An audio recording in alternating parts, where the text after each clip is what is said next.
மகா கிருபை இரக்கம் நிறைந்த அன்பின் ஆண்டவரே, கர்த்தாவே, இதோ இந்த வேளையிலே ஆண்டவரே உம்முடைய வார்த்தைகளை தியானிக்க நாங்கள் ஆவலாய் கூடி வந்திருக்கிறோம். ஆண்டவரே, இந்த வேளையிலே நாங்கள் உம்முடைய வார்த்தைகளை தியானிக்கவும் நீர் எங்களோட பேசும் சுவாமி. என்னுடைய வாயின் வார்த்தைகளையும் என்னுடைய இருதயத்தின் தியானங்களையும் உமக்கு உம்முடைய சமூகத்தில் பிரியமாய் இருப்பதாக. இந்த வார்த்தைகளை நாங்கள் கேட்டு இந்த செஷன் முடியும் பொழுது ஆண்டவரே, மனம் மாறியுள்ளவர்களாக உம்மை அதிகமாக நேசிக்கிறவர்களாக எங்களை வழிநடத்தும் கர்த்தரும் ரட்சகருமாகிய இயேசு கிறிஸ்துவின் நாமத்தினாலே எல்லாவற்றையும் வேண்டிக் கொள்கிறோம் பரமபிதாவே. இன்றைக்கு நாம் பார்க்க இருக்கிற வேத பகுதி சங்கீதம் 139. சங்கீதம் 139ல முதல் 12 வசனங்களை நாம பார்க்க போறோம். முதலில் நான் அந்த வசனங்களை படித்து விடுகிறேன், அதுக்கப்புறம் அதை பற்றி நாம தியானிக்கலாம். சங்கீதம் 139 முதல் 12 வசனங்கள். கர்த்தாவே, நீர் என்னை ஆராய்ந்து அறிந்திருக்கிறீர், என் உட்காருதலையும் என் எழுந்திருதலையும் நீர் அறிந்திருக்கிறீர், என் நினைவுகளை தூரத்திலிருந்து அறிகிறீர். நான் நடந்தாலும் படுத்திருந்தாலும் என்னை சூழ்ந்திருக்கிறீர். என் வழிகள் எல்லாம் உமக்கு தெரியும். என் நாவில் சொல் பிரவாகத்துக்கு முன்னே இதோ கர்த்தாவே, அதையெல்லாம் நீர் அறிந்திருக்கிறீர். முற்புறத்திலும் பிற்புறத்திலும் நீர் என்னை நெருக்கி உமது கரத்தை என் மேல் வைக்கிறீர். இந்த அறிவு எனக்கு மிகுந்த ஆச்சரியமும் எனக்கு எட்டாத உயர்வுமாயிருக்கிறது. உம்முடைய ஆவிக்கு மறைவாக எங்கே போவேன்? உம்முடைய சமூகத்தை விட்டு எங்கே ஓடுவேன்? நான் வானத்திற்கு ஏறினாலும் நீர் அங்கே இருக்கிறீர். நான் பாதாளத்தில் படுக்கை போட்டாலும் நீர் அங்கேயும் இருக்கிறீர். நான் விடியற்காலத்து சட்டைகளை எடுத்து சமுத்திரத்தின் கடையாந்தரங்களிலே போய் தங்கினாலும் அங்கேயும் உமது கை என்னை நடத்தும். உமது வலது கரம் என்னை பிடிக்கும். இருள் என்னை மூடிக்கொள்ளும் என்றாலும் இரவும் என்னை சுற்றி வெளிச்சமாய் இருக்கும். உமக்கு மறைவாக இருளும் அந்தகாரப்படுத்தாது. இரவும் பகலை போல வெளிச்சமாய் இருக்கும். உமக்கு இருளும் வெளிச்சமும் சரி. இந்த சங்கீதத்துல 139ல பார்க்கும் பொழுது தாவீதின் சங்கீதம் அப்படின்னு நாம பார்க்கிறோம். ஆனா எந்த சூழ்நிலையில இந்த சங்கீதத்தை தாவீது எழுதினார் என்று நமக்கு சரியாக தெரியல. அந்த மாதிரியான ஒரு சில சங்கீதங்கள்ல அந்த கோட் இருக்கும், ஹெட்லைன்ஸ் இருக்கும், இந்த காரணத்துக்காக இந்த சங்கீதம் எழுதப்பட்டது என்று. இந்த சங்கீதத்துல நம்ம பார்த்து முடிக்கும் பொழுது நிச்சயமாக நாம் அதை அறிந்து கொள்வோம். இதுல பாத்தீங்கன்னாக்க அவர் சொல்றது கர்த்தர் எப்படிப்பட்டவர் என்பதை இந்த சங்கீதத்துல நமக்கு சொல்லியிருக்கிறார். இது துதிகளின் சங்கீதமாக இருந்தாலும் இத அவர் பிரேயர், அவர் கர்த்தரோட கூட அவர் ப்ரே பண்ணுறதாக இந்த சங்கீதம் வடிவமைக்கப்பட்டிருக்குது. இதுல என்ன 3 கருத்துக்களை அவர் சொல்றாரு. ஒண்ணு கர்த்தர் எல்லாவற்றையும் அறிந்திருக்கிறார். தட் இஸ் ஆங்கிலத்துல சொல்லுவோம் ஆம்னிஷியன்ட் அப்படின்னு சொல்லுவோம். கர்த்தர் எல்லாவற்றையும் அறிந்தவர். இரண்டாவது, கர்த்தர் எல்லா இடத்திலும் இருக்கிறார். எல்லா இடத்திலும் அவர் இருக்கிறார். மூன்றாவது, கர்த்தருடைய ஞானம், விஸ்டம், நாலேஜ் அளவிடப்பட முடியாதது, லிமிட்லெஸ், என்லெஸ். இந்த மாதிரியான 3 கருத்துக்களை அவர் இந்த சங்கீதத்தின் மூலமாக நமக்கு வெளிப்படுத்துகிறார். கர்த்தர் எப்படிப்பட்டவர் என்பதை அவர் வெளிப்படுத்தி இருக்கிறார். சங்கீதம் அந்த 139ல 1வது வசனத்துல பாத்தீங்கன்னா, கர்த்தாவே, நீர் என்னை ஆராய்ந்து அறிந்திருக்கிறீர் அப்படின்னு சொல்றார். கர்த்தர் தாவீதை எப்படி அறிந்திருக்கிறார்? அப்படின்னு பார்க்கும் பொழுது, தாவீது ஒரு மேய்ப்பர், ஆடுகளை மேய்க்கிறவர். அவர் வனாந்தரத்தில் ஆடுகளை மேய்க்கும் பொழுது அவருக்கு துணையா ஒரு ஒரு ஒரு தடி இருக்கும் கையில, அதை வைத்து அந்த ஆடுகளை பாதுகாப்பார். அந்த நேரத்துல கர்த்தரோட கூட அவர் பேசி இருக்கிறார், பேசி இருப்பார். ஆனா அந்த மாதிரியான விவரங்கள் நம்ம பைபிள்ல இல்ல. இருந்தாலும் கர்த்தர் தாவீதை அறிந்திருக்கிறார். எப்ப அது தெரியுது அப்படின்னு சொன்னா, கர்த்தர்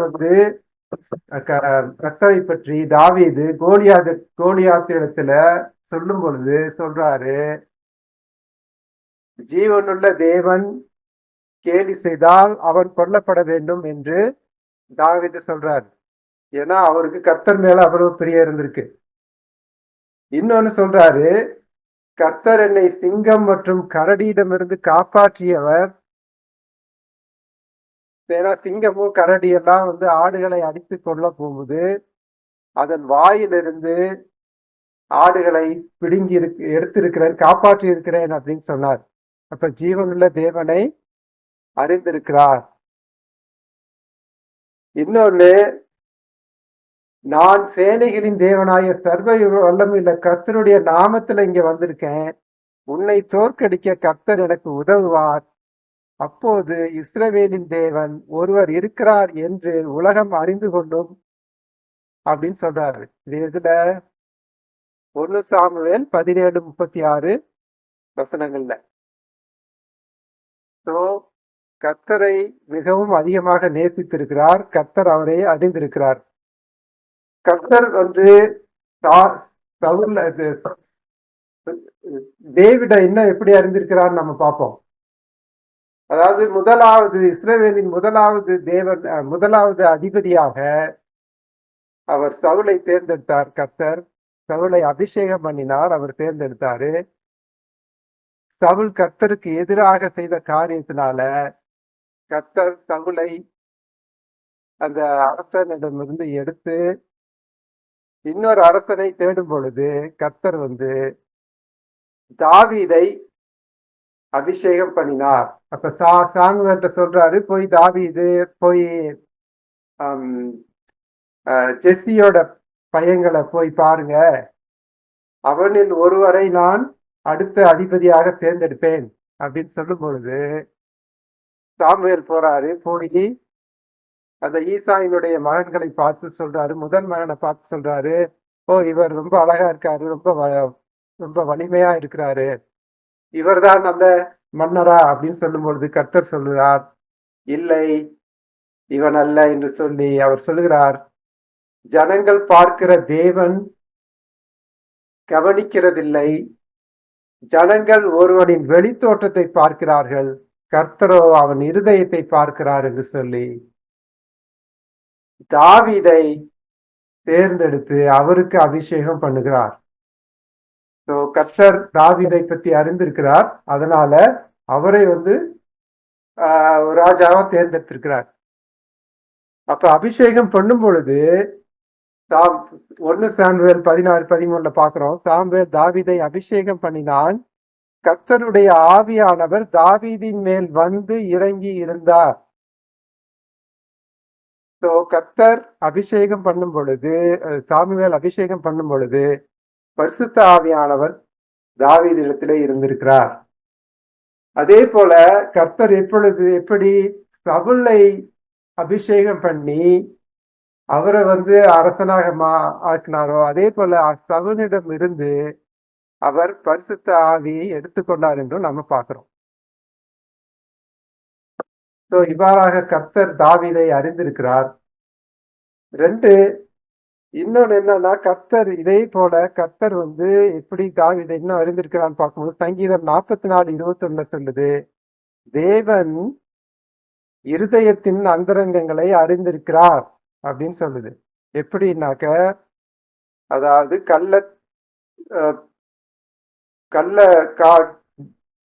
காட்ஸை வர்ஷிப் பண்ணும் பொழுது அந்த மக்களுக்கு அவர் சொல்றாரு, தேவன் இருதயத்தின் அந்தரங்களை அறிந்திருக்கிறார், நீங்க வெளியில தெரியாதுன்னு நினைக்காதீங்க, உங்களுடைய இருதயத்தை அறிந்திருக்கிறார் அப்படின்னு பாக்குறோம்.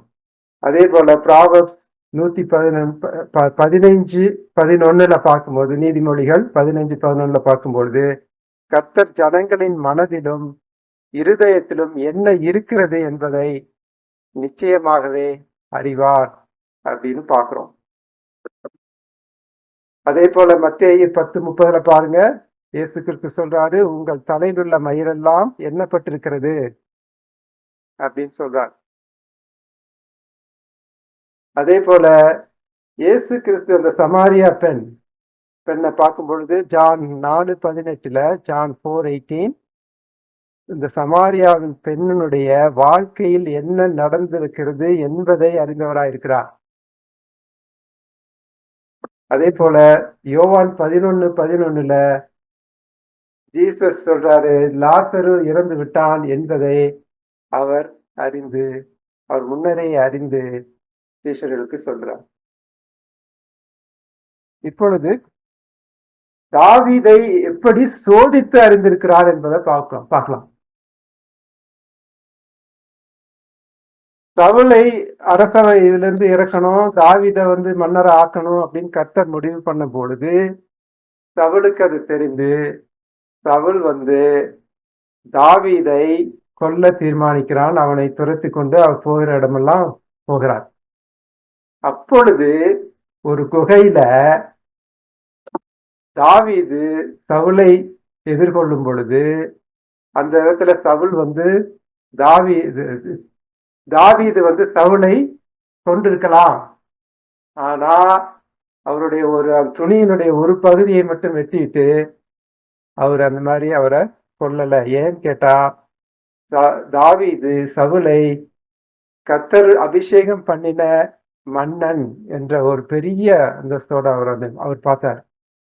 ஸோ அந்த சமயத்துல அவர் டெம்ட் ஆகி இருந்து கர்த்தர் தான் வழி பண்ணினார். அந்த குகையில போய் சவுலை எதிர்கொள்ள வேண்டும்னு கர்த்தர் வழி பண்ணினார். அந்த நேரத்துல அவர் அரசனா ஆகணும்னா நினைச்சிருந்தாக்க அவர் சவுலை கொண்டு போட்டிருக்க முடியும். ஆனால் தாவீது கர்த்தருடைய சித்தத்துக்காக காத்திருந்தார். ஒவ்வொரு இடத்துலையும் கர்த்தருடைய சித்தம் என்ன என்று அவர் கேட்டிருந்தார். அது ஒரு டெஸ்ட். 2வது டெஸ்ட், அதே போல சவுலும் அவருடைய கூடத்தாரும் தூங்கி கொண்டிருக்கும் பொழுது, அது கர்த்தர் செய்த வேலை, அவர்களை ஆழ்ந்த நித்திரையிலே வைத்திருந்தார். அப்பொழுது அந்த இடத்திலே தாவீது சென்று அவர்களை கொண்டிருக்க முடியும். தாவீதுடைய கூடத்தார் சொல்றாங்க, இப்ப நல்ல சமயம், சவுலை நீங்க கொன்று விடுங்கள் என்று சொல்லும் பொழுது அவர், இல்லை, நான் அப்படி செய்யவில்லை, ஏன்னா கர்த்தரிடத்திலிருந்து எனக்கு அந்த ஒரு உத்தரவு வரவில்லை, அப்படி செய்யல அப்படின்னு சொல்லி சவுலை விட்டு செல்கிறார். இது 2வது டெஸ்ட். ஸோ தாவீது எப்பொழுதுமே கர்த்தருடைய சித்தம் என்பதை அவரிடத்துல கேட்டு தெரிந்து கொண்டார். நிறைய இடத்துல பாக்குறோம், அவர் வாருக்கு, அதாவது பாலஸ்தீனியர்கள் கர்த்தரை குறித்து இழிவாக பேசும் பொழுது, அல்லது அவர்கள் எதிரிகள் கர்த்தருக்கு எதிரானவர்கள் என்று இருக்கும் பொழுது அவர்கள் மீது போர் தொடுக்க வேண்டும் என்று கர்த்தரிடத்திலே கேட்கிறார். கர்த்தாவே, நான் போய் நான் போர் தொடுத்து அவர்களை வென்று வருகிறேன் என்று ஒவ்வொரு முறையும் அவர் கேட்கிறார். கர்த்தருடைய சித்தம் என்னன்னு கேட்டுட்டு சொல்றாரு. அதே போல சவுல் தாவீதை பிடிக்க வேண்டும் என்று ஊருக்கு வரும் பொழுது, அதை அவருடைய மகன் மூலமாக தெரிந்து கொள்ளும் பொழுது அவர் தாவீது கேட்கிறார், கர்த்தாவே, சவுல் இங்க வருகிறாரா என்று. அப்பொழுது கர்த்தர் சொல்றார், ஆமாம், சவுல் இங்கே வருகிறார், உன்னை பிடிக்க வருகிறார் என்று. ஸோ ஒவ்வொரு இடத்துலையும் கர்த்தரிடத்திலே அவர் கேட்டு அவருடைய சித்தம் எதுவோ அதன்படியாக நடக்கிறார். ஸோ இதுதான் இங்க இருக்க இந்த இதுல எப்படி கர்த்தர் தாவீதை அறிந்திருக்கிறார் என்பதை நாம் பார்க்கிறோம். அடுத்ததாக வசனம் 2 பாருங்க, என் உட்கார்தலையும் என் எழுந்துதலையும் நீர் அறிந்திருக்கிறீர், என் நினைவுகளை தூரத்தில் இருந்து அறிகிறீர் அப்படின்னு பாக்குறோம். அதே போலதான் இங்கேயும் சரி, கர்த்தர் நான் எங்க போனாலும் என்னுடைய வழிகள் எல்லாம் அறிஞ்சிருக்கிறாரு. நான் உட்கார்ந்திருந்தாலும் படுத்திருந்தாலும் அவர் என்னை காத்துக் கொள்கிறார் அப்படின்னு சொல்லி தாவீது சொல்றார். அப்ப சங்கீதம் 94:11 பாத்தீங்கன்னா, ஜனங்கள் நினைப்பதை தேவன் அறிகிறார் அப்படிங்கிறத பாக்குறோம். அதே போல நாம யோவான் 1:47 இயேசு கிறிஸ்து நத்தானியேலை குறித்து சொல்லும் பொழுது, இதோ கபடமற்ற உத்தம இஸ்ரவேலன் என்றார். நத்தானியேல் கபடமற்ற உத்தம இஸ்ரவேலன் என்றார். அப்பொழுது நத்தானியேல் கேட்கிறாரு, நீ எப்படி எப்படி என்னை தெரிந்துக்கிட்டீங்க, எப்படி அறிவீர் என்று கேட்கும் பொழுது, நீ அத்திமரத்தின் கீழ் இருக்கும்போது உன்னை கண்டடைந்தேன் அப்படின்னு சொல்றார்.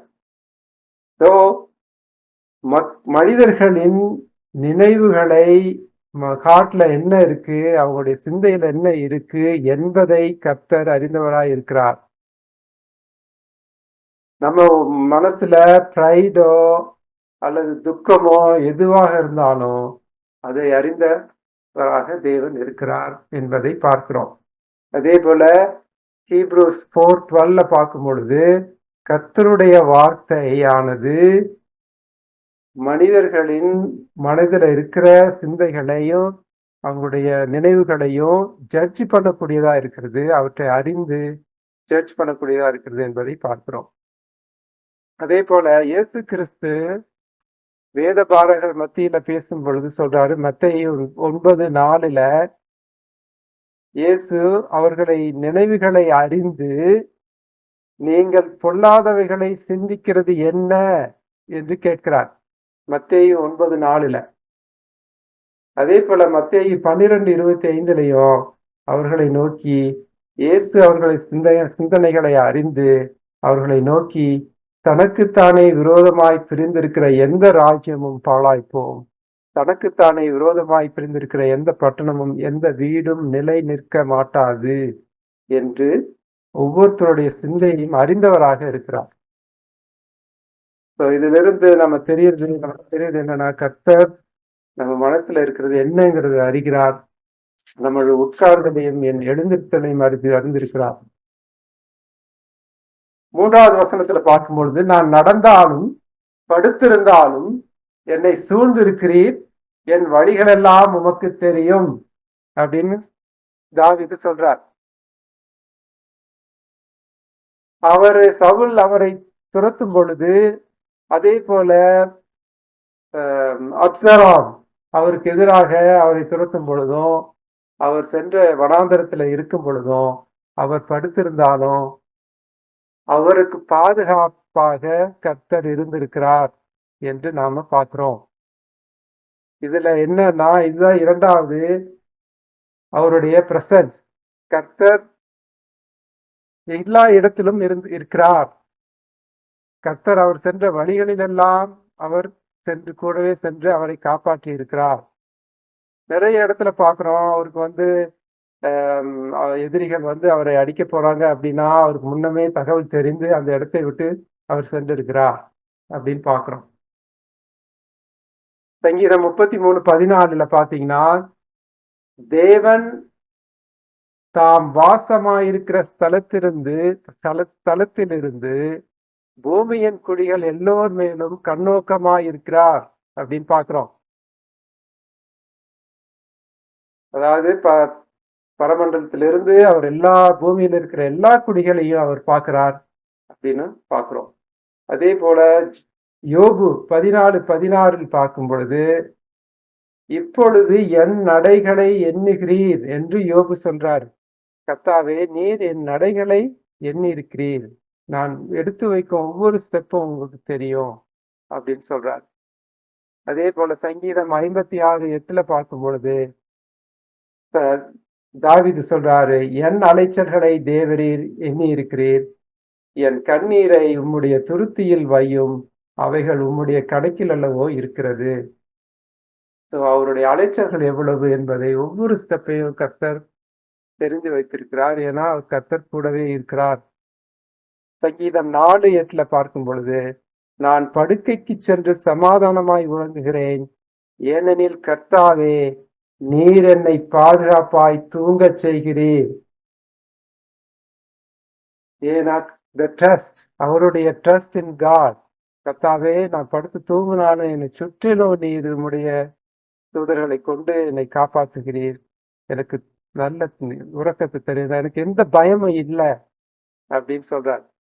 சங்கீதம் 121 பாத்தீங்கன்னா 3-4 வசனங்கள்ல, தேவன் உன் கால்களை விழ மாட்டார், உன்னை பாதுகாப்பவர் தூங்க மாட்டார், இஸ்ரவேலின் பாதுகாவலர் தூங்குவதில்லை, தேவன் ஒருபோதும் உறங்கார் அப்படிங்கிறத பாக்குறோம். கர்த்தர் எப்பொழுதுமே நம்மளோட கூட இருக்கிறார். அவருடைய பிள்ளைகளாக நாம் இருக்கும் பொழுது அவர் நம்மை காத்து வருகிறார். அதே போல தாவீதை எப்படி காத்தாரோ அதே போல நம்மளையும் அவர் காக்கிறார் என்பதை பார்க்கிறோம். 5வது வசனம், என் நாவில் சொல் பிறவாவதற்கு முன்னே இதோ கர்த்தாவே அதையெல்லாம் நீர் அறிந்திருக்கிறேன். இதற்கு முன்னாடி பார்த்தோம், கர்த்தர் நம்முடைய இருதயத்தின் சிந்தைகளை அறிந்திருக்கிறவர். அப்ப எல்லாவற்றையும் அறிந்திருக்கிறவர். நம்ம சிந்தையிலிருந்து உதிக்கக்கூடிய எண்ணங்களை அறிந்திருக்கிறவர். அந்த எண்ணங்களிலிருந்து உதிக்கக்கூடிய வார்த்தைகளையும் அவர் அறிவார். நான் சொல்றதுக்கு முன்னாடியே அந்த வார்த்தைகள் உங்களுக்கு தெரியும் சுவாமி அப்படின்னு சொல்றார். எப்படி அப்படின்னாக்க, அதாவது வார்த்தைகள் அநேக நேரத்துல நமக்கு இந்த எக்ஸ்பீரியன்ஸ் இருந்திருக்கு. கோபத்தின் உச்சியில இருக்கும் பொழுது நாம் சொல்ல போகிற வார்த்தைகள் என்ன என்பது நமக்கு தெரியும். இருந்தாலும் சரீரத்தினால கோபத்தினால நம்ம அந்த வார்த்தைகளை நாம் சொல்லிவிடுகிறோம். ஆனா கர்த்தர் அந்த நினைவுகள், அந்த வார்த்தை புறப்படும் போது அந்த நினைவுகள் இருந்து நான் என்ன வார்த்தை நமக்கு வருங்கிறத முன்னாடியே சொல்றாரு, அறிந்திருக்கிறார் அப்படின்னு பாக்குறோம். 1 ஜான் 3:19-20 பார்க்கும் பொழுது, 1 ஜான் 3:19-20 நாம் உண்மையின் வழியை சார்ந்தவர்கள் என்பதை இந்த வழியால் அறியலாம் அப்படிங்கிறார். எப்படி? நம்மை குற்றவாளியாக நமது இருதயங்களை உணர்த்தும் போது நமது இருதயங்களை காட்டிலும் தேவன் உயர்ந்தவராக இருப்பதால் அவர் எல்லாவற்றையும் அறிவார் அப்படின்னு பார்க்கிறோம். நாம் சொல்லுகிற ஒவ்வொரு வார்த்தையும், நாம் கேட்கிற ஒவ்வொரு வார்த்தையும் கர்த்தருக்கு நன்றாகவே தெரியும் அப்படிங்கிறது இதனுடைய பொருள். 6வது வசனம், 5வது வசனம், முற்புறத்திலும் பிற்புறத்திலும் நீர் என்னை நெருங்கி உன் கரத்தை என் மேல் வைக்கிறீர். இது எப்படின்னு கேட்டீங்கன்னா, கர்த்தருடைய அன்பும் அவருடைய பாதுகாப்பும், கேர், அவருடைய ஆசீர்வாதங்கள். இது இந்த கரத்தை வைப்பது தண்டிப்பதற்காக அல்ல, பாதுகாப்பதற்காக அப்படின்னு பார்க்கிறோம். இதுக்கு சங்கீதம் 34:7 அபிமெலேக் தாவீதை துரத்திய போது கர்த்தர் நம்புவோரை சுற்றிலும் கர்த்தருடைய தூதன் ஒரு பாளையம் இடுகிறான், கர்த்தருடைய தூதன் அவர்களை விடுவிக்கிறார் அப்படின்னு பார்க்கிறோம். ஸோ கஷ்டங்கள் வரும்பொழுது கர்த்தர் நம் மீது அவருடைய கரத்தை வைத்து நம்மை பாதுகாக்கிறார். அதே போல அதே சங்கீதத்தில் 34:8 தாவீது சொல்றார், கர்த்தரை நல்லவர் என்று, எப்படிப்பட்டவர் நல்லவர் என்று ருசித்து பாருங்கள் அப்படின்னு சொல்றார். அடுத்த வசனம் 6 பாத்தீங்கன்னா, இந்த அறிவு எனக்கு மிகுந்த ஆச்சரியமும் எனக்கு எட்டாத உயர்வுமாய் இருக்கிறது அப்படின்னா, காட்ஸ் நாலேஜ், த விஸ்டம். கர்த்தர் அறிகிற அறிவு எட்ட முடியாத உயரத்தில் இருக்கிறது. நிச்சயமாக கர்த்தருடைய அறிவு மிகவும் வியக்கத்தக்கது அப்படின்னு அவர் அறிகிறார். கர்த்தர் ஒவ்வொருத்தரையும், அவர் சிருஷ்டித்த ஒவ்வொருத்தரையும் டீப்பா, தரோவா அறிந்து வைத்திருக்கிறார். நம்மளை விட கர்த்தர் அதிகமாக நம்மளை தெரிந்து வைத்திருக்கிறார் என்பதை பார்க்கிறோம். நம்மளோட அவருக்கு நல்லா தெரியும் நாம் எப்படிப்பட்டவர் என்று. நமக்கே ஒரு சில விஷயங்கள் தெரியாது நம்மளை பற்றி. ஆனால் கர்த்தர் எல்லாவற்றையும் அறிந்திருக்கிறார் அப்படின்னு பார்க்கிறோம். ரோமர் 11:33 பாத்தீங்கன்னா, தேவனுடைய ஐஸ்வர்யம், ஞானம், அறிவு என்பவைகளின் ஆழம் எவ்வளவு ஆயிருக்கிறது. அவருடைய நியாய தீர்ப்புகள் அளவிடப்படாதவைகள், அவருடைய வழிகள் ஆராயப்படாதவைகள். கர்த்தருடைய ஞானம் நம்மளால நினைத்து கூட பார்க்க முடியாத அளவுக்கு இருக்கு. அவர் எல்லாவற்றையும் அறிந்தவராக இருக்கிறார். அவருடைய ஞானம், அவரை பற்றிய ஞானம் மிகுதியாய் ஆராயப்படாத இருக்கு. அதே போல யோபு 42:3 சொல்றாரு, என்னால் புரிந்து கொள்ள முடியாத மிகுந்த வியக்கத்தக்க காரியங்களை பற்றி பேசினேன். கர்த்தரின் கிருபையினால என்னால் புரிந்து கொள்ள முடியாத மிகுந்த வியக்கத்தக்க காரியங்களை பற்றி பேசினேன் அப்படின்னு சொல்றாரு. சங்கீதம் 147:5 பார்க்கும் பொழுது, நம் ஆண்டவர் மிகவும் மேன்மையானவர், அவர் மிகவும் வல்லமையுள்ளவர், அவர் அறிகிற காரியங்களுக்கு எல்லை இல்லை.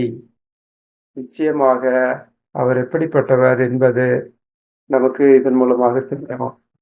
லூக் 2:52 பார்த்தீங்கன்னாக்க, இயேசுவை குறித்தும் அந்த பைபிள்ல எழுதியிருக்கு, இயேசுவானவர் ஞானத்திலும் வளர்த்தியிலும் தேவ கிருபையிலும் மனுஷ தயவிலும் அதிகமாய் விருத்தி அடைந்தார் என்பதை நாம பார்க்கிறோம். அவர் சிறு வயதாக இருக்கும் பொழுதே அவர் ஞானத்திலே அங்க இருக்கிற வேதத்தை படித்தவர்களை விட அதிக ஞானம் உள்ளவராக அவர் இருந்திருக்கிறார் என்பதை நாம பார்க்கிறோம்.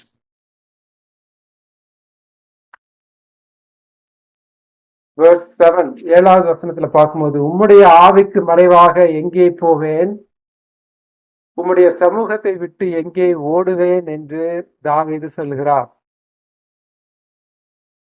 பரிசுத்த ஆவியால் அவர் அதை நிரப்பப்பட்டிருக்கிறார். இங்க இருந்து நான் உமக்கு மறைவாக நான் எங்கே போக முடியும் என்பதை சொல்லுகிறார். ஏன்னா கர்த்தர் எல்லாவற்றையும் அறிந்தவர், கர்த்தர் எல்லா இடத்திலும் இருக்கிறவர். அவருடைய ஆவிக்கு மறைவாக எங்க போக முடியும் அப்படின்னு சொல்றாரு. இது என்ன கேட்டீங்கன்னா, இது ஓடி ஒளிவதற்கு அல்ல. கஷ்டங்களும் கவலையும் வரும் பொழுது, கர்த்தாவே நீர் அங்கே இருக்கிறீர் என்னை காப்பாற்றுவதற்கு என்ற அவர் ஒரு ட்ரஸ்ட்னால அவர் சொல்றாரு. இதே ஜெரமையா 23:24 பாத்தீங்கன்னா, கள்ள தீர்க்கதரிசிகளை குறித்து கர்த்தருடைய வார்த்தை சொல்லுவதுன்னா, யாவனாகிலும் தன்னை நான் காணாதபடிக்கு மறைவிடங்களில் ஒளிந்து கொள்ளக்கூடுமோ என்று கர்த்தர் சொல்லுகிறார். நான் வானத்தையும் பூமியையும் நிரப்புகிறவர் அல்லவோ என்று கர்த்தர் சொல்லுகிறார். என்னுடைய ஆவிக்கு மறைவாக யாரும் போக முடியாது. எல்லாவற்றையும் அறிந்திருக்கிறேன், எல்லாவற்றையும் பார்த்து கொண்டிருக்கிறேன் என்று கர்த்தர் சொல்லுகிறார். இன்னும் சொல்றார் கர்த்தர், I am always, I will be with you அப்படின்னு சொல்றார். God the Father, Son Jesus Christ, Holy Spirit எப்பொழுதுமே நம்மளோட கூட இருக்கிறாங்க. இப்பொழுதும் கூட நம்மில் அவர்கள் வாசமா இருக்கிறார். இப்பொழுதும் நம்ம அண்டையில இருக்கிறார் என்பதை நாம் உணர்கிறோம். ஹீப்ரூஸ் 4:13 பாத்தீங்கன்னா, அவருடைய பார்வைக்கு மறைவான சிருஷ்டி ஒன்றுமில்லை, சகலமும் அவருடைய கண்களுக்கு முன்பாக நிர்வாணமாயும் வெளியரங்கமாயும் இருக்கிறது. ஆம், நாம் எங்கேயும் போய் மறைய முடியாது. கர்த்தர் எல்லாவற்றையும் பார்த்து கொண்டிருக்கிறார் அப்படின்னு நாம பார்க்கிறோம். அதே போல ஜோனாவுடைய கதையை பார்த்தீங்கன்னா, ஜோனா கர்த்தரிடத்துல இருந்து விலகி செல்லும் பொழுது கூட அவர் அந்த மீனின் வயிற்றுல இருந்து கர்த்தர் அவரை மீட்டு கொண்டார் என்பதையும் பார்க்கிறோம்.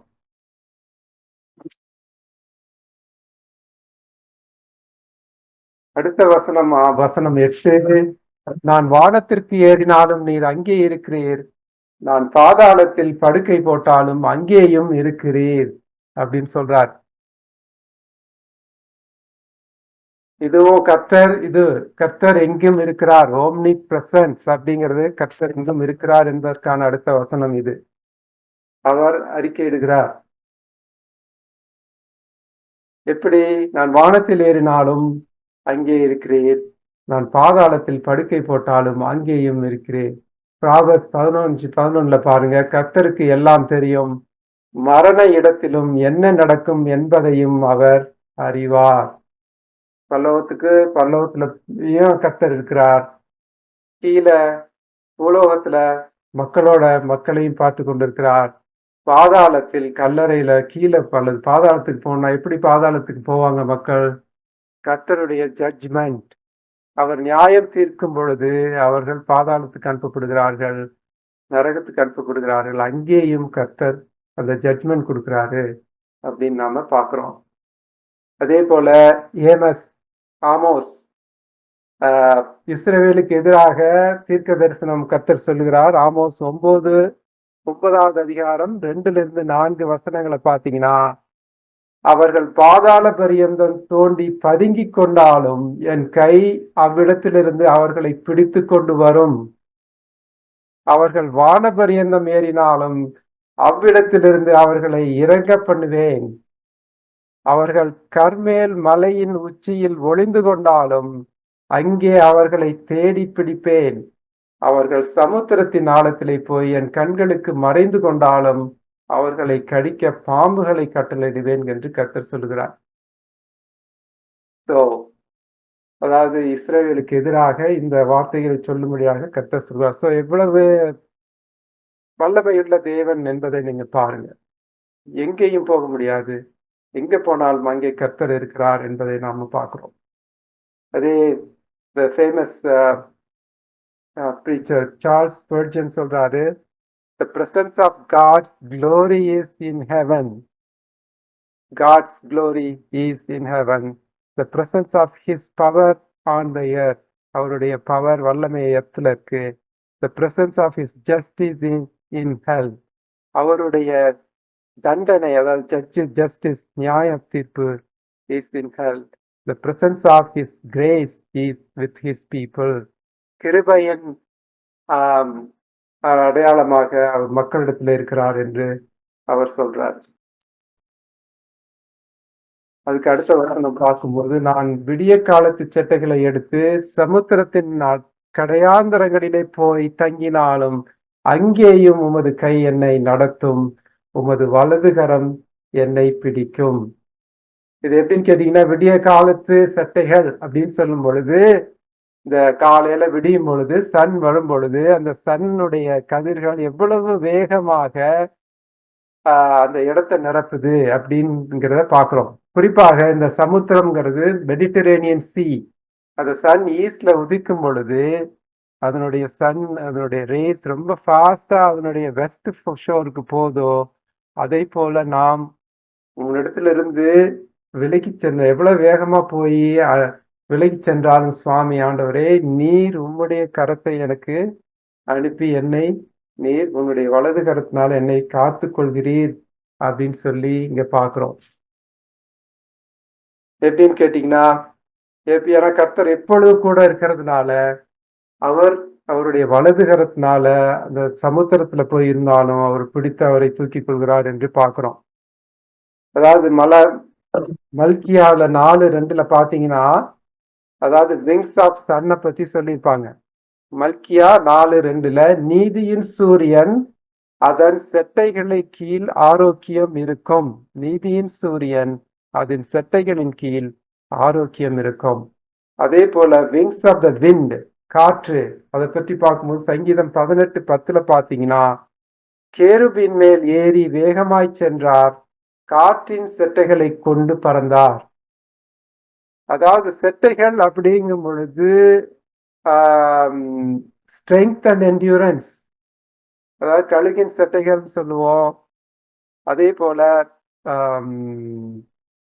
கோழியினுடைய செட்டைகள் அப்படின்னு சொல்றோம். அதாவது எவ்வளவு ஸ்ட்ராங்கா எவ்வளவு என்டியூரன்ஸா இருக்கிறாரு கர்த்தர், நம்ம எவ்வளவு கைப்பிடித்து காத்து கொள்கிறார் அப்படிங்கிறத பாக்குறோம். சங்கீதம் 18:16 இருக்கும் பொழுது உயரத்தில் இருந்து அவர் கை நீட்டி ஜலப்பிரவாதத்தில் இருக்கிற எண்ணெய் தூக்கி விட்டார் அப்படின்னு பாக்குறோம் சங்கீதம் 18:16. அப்படிப்பட்ட கர்த்தர் அப்படிப்பட்டவர் அப்படின்னு சொல்லி அவர் சொல்றாரு.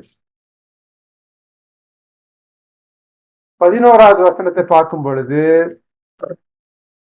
இருள் என்னை மூடிக்கொள்ளும் என்றாலும் இரவும் என்னை சுற்றி வெளிச்சமாய் இருக்கும். அதாவது இங்க இருள் என்னை மூடிக்கொள்ளும் என்றாலும் இரவும் என்னை சுற்றி வெளிச்சமாய் இருக்கும் அப்படின்னா, என்னை துரத்துறாங்க, எனக்கு இருள் ரொம்ப கஷ்டமா இருக்கு, அந்த கஷ்ட காலத்துல நீர் என்னோட கூட இருக்கும் பொழுது அந்த கஷ்ட காலம், அந்த இருளும் கூட என்னை சுற்றி வெளிச்சமாய் இருக்கும் அப்படின்னு சொல்றார். சவுலுடைய ஆட்கள் அவரை துரத்தும் பொழுதும், அதே போல அப்சலாமினுடைய ஆட்கள் அவரை துரத்தும் பொழுதும், அவரை பிடிக்க வேணும் பொழுதும் கஷ்டப்படும் பொழுது நீர் என்னோட கூட இருக்கிறீர் அப்படின்னு சொல்றார். எக்ஸோடஸ் 13:21 பாத்தீங்கன்னா, with God's presence the night shines as day அப்படின்னு பாக்குறோம். அவர்கள் இரவும் பகலும் வழி நடக்க கூடும்படிக்கு கர்த்தர் பகலில் அவர்களை வழிநடத்த மேகஸ்தம்பத்திலும் இரவில் அவர்களுக்கு வெளிச்சம் காட்ட அக்னி ஸ்தம்பத்திலும் அவர்களுக்கு முன் சென்றார். கர்த்தர் நம்மளோட இருக்கும் பொழுது இரவும் பகலாக இருக்கும் அப்படின்னு நம்ம பார்க்கிறோம் அதுல இருந்து. அதே போல யோபு 22:13 பார்க்கும் பொழுது, ஆனால் யோபுவே நீ சொல்லலாம், தேவன் என்ன அறிவார், இருண்ட மேகங்கள் வழியாக பார்த்து தேவன் நம்மை நியாயம் தீர்க்க கூடுமோ எப்படின்னு பாக்குறோம்.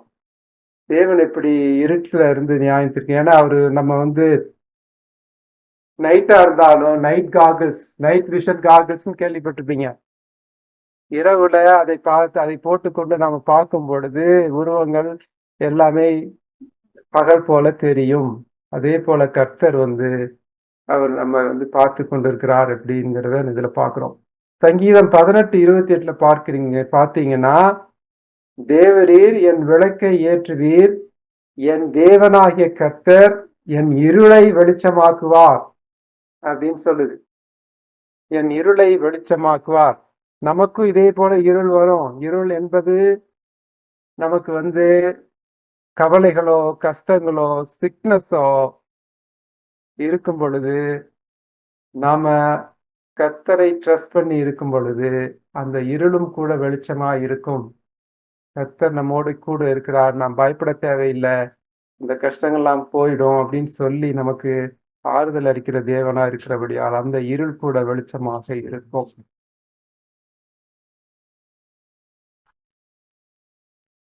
அடுத்த வசனம் 12, உமக்கு மறைவாக இருளும் அந்தகாரப்படுத்தாது, இரவும் பகலை போல வெளிச்சமா இருக்கும், உமக்கு இருளும் வெளிச்சமும் சரி. இதேதான் கஷ்ட காலத்துல தேவனை ட்ரஸ்ட் பண்ணி அவரை டவுட் பண்ணாம இருந்தா நமக்கு எல்லாமே நமக்கு வெளிச்சமாக இருக்கும் அப்படின்னு சொல்லி நல்லதாக இருக்கும் அப்படின்னு நம்ம பாக்குறோம். தானியல் 2:22 பார்க்கும் பொழுது அவர் அந்த மன்னனுடைய அந்த கனவுல அந்த மீனிங் என்னன்னு சொல்லும் பொழுது, அவரே ஆழமும் மறைபொருளானதை வெளிப்படுத்துகிறவர்.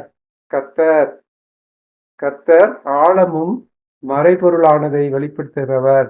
இருளில் இருக்கிறதை அவர் அறிவார், வெளிச்சம் அவரிடத்தில் தங்கும் அப்படின்னு பாக்குறோம். இருளில் இருக்கிறதை அவர் அறிவார், வெளிச்சம் அவரிடத்தில் தங்கும். ட்ரூத், அதாவது உண்மை. வெளிச்சம் அப்படின்னாக்க உண்மை. கர்த்தர் உண்மை உள்ளவர். அதே போல கர்த்தர் நம்பிக்கைக்குரியவர். அதே போல யோபு 34:22 பார்க்கும் பொழுது, அக்கிரமக்காரர் ஒழித்து கொள்ளத்தக்க அதிகாரம் இல்லை, மரண இருளும் இல்லை. அக்கிரமக்காரர் ஒளிந்து கொள்ளத்தக்க அதிகாரமும் இல்லை, மரண இருளும் இல்லை. எங்கேயும் போய் ஒளிய முடியாது, எந்த இருளையும் இல்லை. கர்த்தருக்கு முன்பாக எல்லாம் வெளிச்சமா இருக்கு அப்படிங்கிறத பாக்குறோம். 1 ஜான் 1:5 பார்க்கும் பொழுது, தேவன் ஒளியா இருக்கிறார், அவரில் எவ்வளவேனும் இருள் இல்லை, இது நாங்கள் அவரிடத்தில் கேட்டு உங்களுக்கு அறிவிக்கிற விசேஷமாய் இருக்கிறது அப்படின்னு சொல்றார். தேவன் ஒளியாய் இருக்கிறார் அப்படின்னு பார்க்கிறோம். அதே போல பாத்தீங்கன்னாக்க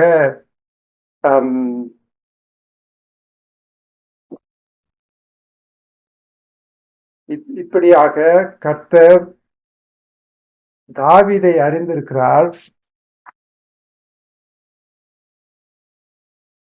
தாவீது கர்த்தரை அறிந்திருக்கிறார். அது பார்க்கும் பொழுது நீங்க அந்த தாவீதுல முதல் வசனத்திலே பார்க்கும் பொழுது சொல்றாரு, கர்த்தர் எல்லாரையும் அறிந்திருக்கிறார் அப்படின்னு சொல்லல, கர்த்தர் என்னை சோதித்து அறிந்திருக்கிறார் அப்படின்னு சொல்றாரு. இப்ப என்னை அப்படிங்கும்போது there is a personal relationship between David and God அப்படின்னு பார்க்கிறோம். அதாவது என்னை அறிந்திருக்கிறார் அப்படின்னு அவர் சொல்றது பர்சனல் ரிலேஷன்ஷிப். இதுல நம்ம பார்க்கறது என்னன்னா, do we have that personal relationship with God அப்படின்னு நாம பார்க்கிறோம். கர்த்தரிடத்தில் நாம ப்ரே பண்ணும்போது, ஆண்டவரே நீர் என்னை அறிந்திருக்கிறீர் என்று சொல்ல முடியுமா நம்மளால? ஸோ இதனுடைய இந்த சங்கீதம் 139 கருத்துக்களை பார்க்கும் பொழுது, அவர் எங்கும் இருக்கிறார், கர்த்தர் எங்கும் இருக்கிறார், அதே போல எல்லாவற்றையும் அறிந்திருக்கிறார் என்பதை பார்க்கிறோம். அதே போல அவரை நாம் தெரிந்து கொள்ளும் பொழுது நம்முடைய இருதயத்தில் இருக்கிற எல்லாத்தையும் அவர் அறிந்திருக்கிறார் என்று நம்ம பார்க்கிறோம். அவருடைய ஞானம் அளவிட முடியாதது என்பதை நாம் பார்க்கிறோம். அதே போல அவரை நாம் அறிந்து கொள்ளும் பொழுது அவருக்கு உண்மையுள்ளவர்களாகவும் அவருக்கு நன்றியுள்ளவர்களாக நாங்கள் இருக்கிறோம் அப்படின்னு நம்ம பார்க்கிறோம். அதே போல எந்த கஷ்டம் நமக்கு வந்தாலும் நம்ம கர்த்தரை அறிந்து கொள்ளும் பொழுது, கஷ்ட காலத்திலையும் சரி, சிக்னஸ்லையும் சரி, பெயின் இருக்கும்போதும் சரி, ஆண்டவர் கர்த்தாவே நீர் என்னோட கூட இருக்கிறீர் அப்படின்னு நம்ம ஆறுதலாக இருக்கிறோம். அவர் நம்மை காப்பாற்றுகிறவராக இருக்கிறார். கர்த்தர் மட்டுமே கம்பேஷனேட்டா இருக்கிறவரு, கிருபையுள்ளவர். அவரு நம்ம கிட்ட எந்த ஃபால்ஸ் சீக்ரெட்ஸ் இருந்தாலும் சரி, அதை அறிந்தாலும் சரி, இருந்தாலும் அவர் நமக்கு ஃபெய்த்ஃபுல்லா இருக்கிறார் அப்படின்னு பார்க்கிறோம். நம்ம சவுலை பார்க்கும் பொழுது, சவுலை கர்த்தருக்கு விரோதமாக போகும் பொழுது சவுலை அவர் கொண்டு போட்டிருக்கலாம். ஆனால் சவுல் மனம் திரும்பி வர வேண்டும் என்று கர்த்தர் விரும்பினார். ஆனா சவுல் அப்படி பண்ணல. அதே போலதான் நமக்கு இங்கேயும் கர்த்தர் நம்மை அறிந்திருக்கிறார். நாம கர்த்தரை அன்றாக அவருடைய பிளஸ்ஸிங்ஸை நாம பெற்றிருக்கிறோம் அப்படின்னா அவருக்கு உண்மையும் உத்தமமானவர்களாக நாம இருக்கணும் அப்படிங்கிறத இந்த சங்கீதத்துல நாம இந்த 17 வருஷத்துல பார்க்கிறோம். அவர் எல்லாவற்றையும் அறிந்தவராய் இருக்கிறார்.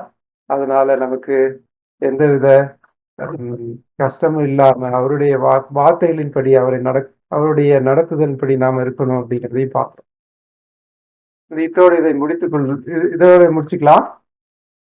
அடுத்த 12 வசனங்களை அடுத்த 25ஆம் தேதி நம்ம தியானிக்கலாம். இப்பொழுது பாட்டு பாடலாம்.